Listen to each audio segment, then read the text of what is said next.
I am Jasmine Cacho, bringing you today's burning issues and the hottest news here on News Force. Here are today's headlines. DOLE issues labor advisory for payment of wages in lieu of EDSA special non-working holiday. Traditional jeepneys and UV Express near phase-out and franchise revocation. President Marcos Jr. reaffirms commitment to support Filipino artists. DMW announces Canada to hire more skilled Filipinos. Secretary Antonio Lagdameo Jr. says Marcos administration to support Bangsamoro peace process. Sandigan Bayan dismisses ill-gotten wealth case against Marcos family. Fair and balanced news. Comprehensive reports that will take you to the heart of the action. This is News Force. For today's top story, the Department of Labor and Employment or DOLE issued the official guidelines on payment of wages pursuant to President Ferdinand Bongbong Marcos Jr.'s Proclamation No. 167, declaring February 24 a special non-working holiday. The proclamation confirms that a no-work, no-pay policy will be implemented. On this day, an additional 30% of the employee's basic wage must be given to those who will cover a full 8-hour shift. Moreover, for work done exceeding 8 hours, the employer shall pay an additional rate of 30% hourly rate. Once the holiday falls on the employee's rest day, the employer shall pay an additional 50% of the basic wage on the first 8 hours, and when it exceeds a full shift, the employee is entitled of an additional 30% on his or her hourly rate.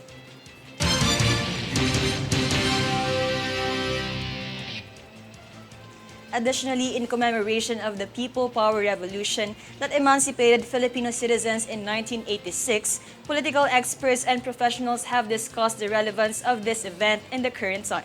Jade Buhoy has a full report. After 37 years, the purpose behind EDSA Revolution and its significance in this current administration has been discussed by the experts of Philippine politics and representative for civil society. In the forum entitled 37th Anniversary of EDSA, Lessons from History and What Future for a Better Philippines, the grandson of late Ninoy Aquino, Professor Francis Joseph Aquino D. has shared his analysis of the state of democracy in this current administration. The importance of EDSA was returning that institution. Kung ano yung impact nun sa atin ngayon, hindi naman yun nawala. No? Parang in-elect pa rin natin yung mga presidente natin. Definitely, kung anumang allegations of anomalies or cheating, dapat investigahan. Pero for the most part, there's still genuine competition for political office in this country. So yun hindi nawala. The professor also stated that due to the revolution, the country has progressed by fostering equity and freedom among the population. That he also expressed that the public must also empower the minority. Yung pagpapahalaga sa dignidad ng mga tao, pagpapahalaga sa buhay, pagpapahalaga sa kumbaga ginagalang natin yung kapwa natin kahit naiiba yung opinion nila, kung kahit naiiba yung opinion ng minority sa majority, dinidinig pa rin, nirerespeto pa rin. Tingin ko po yun yung medyo na-erode, nawawala sa kasalukuyang sistema natin. Kaya yun po yung nakababahala at sana po yun po yung palakasin yun po yung i-commemorate, palakasin natin this Feb 25 na sana for me yung dalawang yun talaga yung mahalaga parang pahalagahan ulit natin yung dignidad ng bawat tao, yung buhay ng bawat tao, mahalaga yun. Father Robert Reyes, a social and political activist for the urban poor, also shared that EDSA Revolution signifies empowerment among the minority, although he expressed concern since the underprivileged are still neglected of their basic human rights.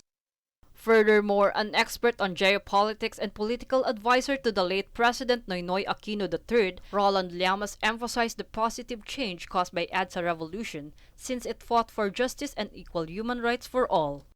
Yung EDSA is a defining moment sa ating kasaysayan. It shaped the political landscape for the next 3 to 4 decades hanggang sa kasalukuyan po. No? For the good or for the bad? For the good, it restored democracy, created a new constitution, no? Created a new spirit, a new ethos of public service. No? For the bad, para sa iba, ay hindi masyadong nabago yung ating political at saka economic system, no? Na pinanggalingan even before the declaration of martial law. Pero whether we like it or not, ito ay naghubog ng ating mga buhay for the successive 3.5 decades. Kaya napakahalaga ho nito. He also urged the government to work against impunity and promote the campaign for anti-social injustice. Meanwhile, the event was held to educate about states' national security and remember peaceful demonstration that united people from different sectors to fight against dictatorship. For Golden Nation Network, this is Jade Buhoy.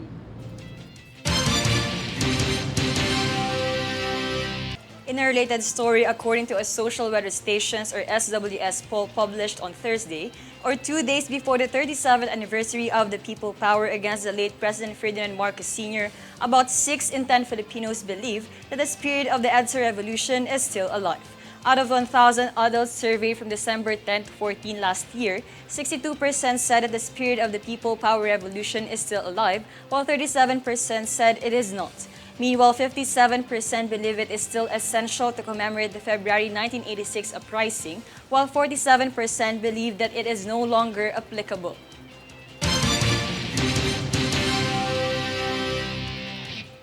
Consequently, in the 37th year of celebrating EDSA Revolution, Filipinos express a varied perspective on its commemoration. Jade Buhoy has a full story. Filipino citizens, particularly those who live below minimum wage, were the reason for EDSA revolution. However, their awareness upon this event have changed and has been detached to its significance. People under labor force stated that the public cannot feel the positive effect of EDSA revolution in this current situation. Hindi ko na maramdaman kasi ganun pa rin naman May mga corruption pa rin naman Hindi nawawala Kailangan nalisin muna yung corruption. Pero hindi ko sinasabing corrupt yung nakaraang presidente, corrupt yung darating na presidente. As in, nandun pa sa sistema natin. Linisin muna natin yun. The public have also shared their sentiment that EDSA revolution must be celebrated. Para sa akin naman, pwede pa rin naman i-celebrate kung Kasi yun ang nakasanayan Talaga sineselebrate talaga. Siyempre para sa akin, nararapat pa rin. Kasi yun yung pinakaano natin kayo President Cory Aquino, kumbaga parang ganun. Pero para sa akin, siyempre, history na itong EDSA. Yet some are concerned with the heavy traffic that will be caused by the possible crowd in lieu with the celebration of EDSA revolution on their jobs. Pwede naman siguro i-celebrate na, pero wag naman sa Kami rin maapektuhan mga rider, kasi magta-traffic. However, some are still unaware of the revolution that happened 37 years ago. Celebrate EDSA Revolution? Hindi ko nga rin alam yun Yun lang, hindi ko alam wala akong alam sa EDSA Revolution.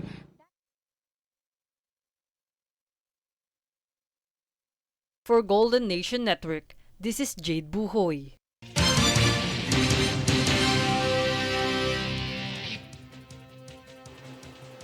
Meanwhile, according to Philippine Institute of Volcanology and Seismology or PHIVOLCS, a magnitude 6.6 earthquake hit Sarangani Island in the town of Sarangani, Davao Occidental, early Friday morning at 4:02 a.m.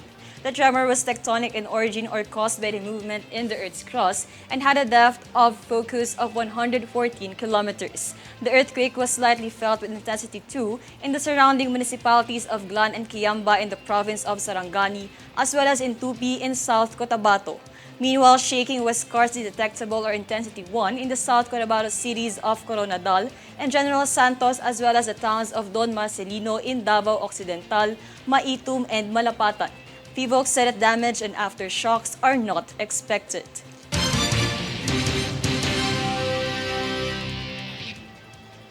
In another report, the Land Transportation Franchising and Regulatory Board, or LTFRB, announced that after June 30, operators of conventional jeepneys, UV Express, and multicabs will no longer be permitted to operate unless they join a cooperative or a corporation.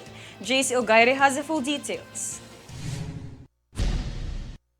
The conventional jeepney franchises were extended by the LTFRB on Monday, moving the deadline from March 31 to June 30. The LTFRB issued a memorandum in response to requests from numerous transportation organizations to halt the phase-out of conventional jeepneys. According to the LTFRB, operators that don't comply with the consolidation requirement risk having their franchises or certificates of public convenience or CPC revoked. This is in accordance with the government's Public Utility Vehicle Modernization Program, or PUVMP. LTFRB added that the current consolidated organization operating on the same route will automatically receive the franchises of PUB operators who choose not to join a cooperative or corporation. Operators who will meet the June 30 deadline will, however, be granted a temporary license to operate till December 31. The board said affected operators may still avail themselves of the government's social intervention initiatives. For Golden Nation Network, this is JC Ogaire.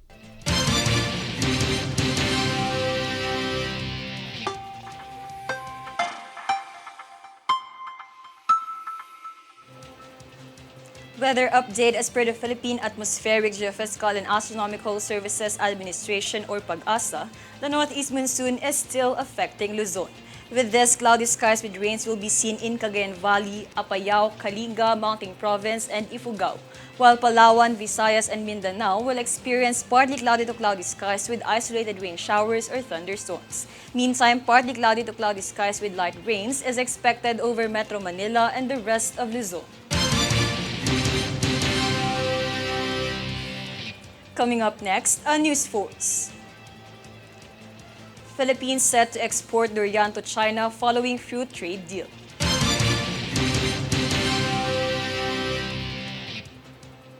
NCRPO Southern Police District names suspect in Makati shooting, sets up 500,000 pesos bounty for New Zealanders slay.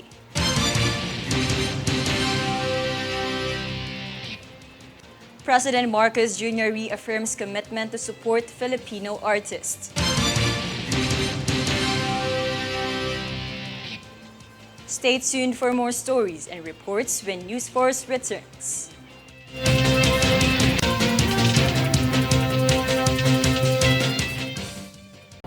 Yung knowledge ko about EDSA Revolution is, ayun po yung nangyaring movement dati para ma-free yung pagiging oppressed natin sa Marcos regime. And I think it's still relevant kasi hanggang ngayon po naman is na-oppress pa rin yung karamihan sa mga Pilipino, and some of the Filipino peoples are parang wala pa rin po talagang rights, especially sa mga nagaganap na red tagging sa mga journalists, sa mga parang hindi tinatanggap na opinion ng kabataan. Sa tingin ko kasi kasama sa kasaysayan natin yung EDSA Revolution sa ayun nga, maraming kaganapan nung araw na yun, kaya dapat i-celebrate. Parang kahit paano, kahit 2023 na. Siguro po dapat pang celebrate kasi dating yung mga kapanuhunan na yun sineselebrate. So dapat ituloy lang kasi yun yung kinamulatan natin na may people power EDSA yung ganun. Siguro po dati magulo yung natin, bansang Pilipino, and yung martial law po, parang ganun po. Kaya po yung araw na yun, parang binansagan pong People's Hours Day po.